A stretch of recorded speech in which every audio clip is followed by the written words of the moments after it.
दौलत राजा राजा राजा बढ़ता हवे।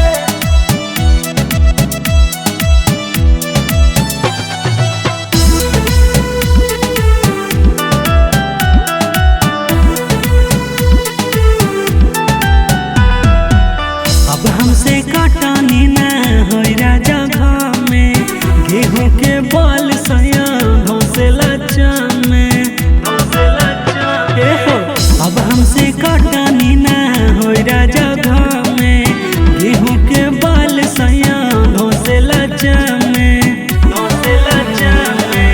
देहिया हमारा ये जकड़ दबे, देहिया हमारा ये जकड़ दबे। तो धीरे धीरे दौलत राजा बढ़ता हवे, नसे नसे कमरिया के चढ़ता हवे।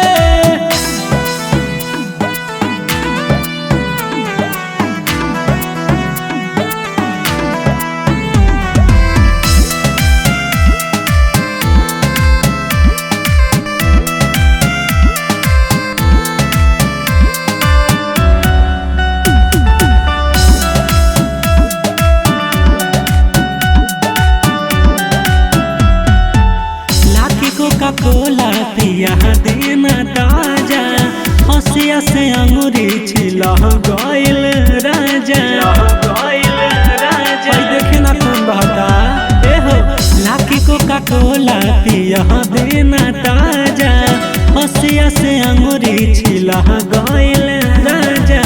देखी ना जमीन तजरतावे, देखी ना जमीन तजरतावे। तो धीरे धीरे दौलत राजा बढ़ता हवे, नसे नसे कमरिया के चढ़ता हवे।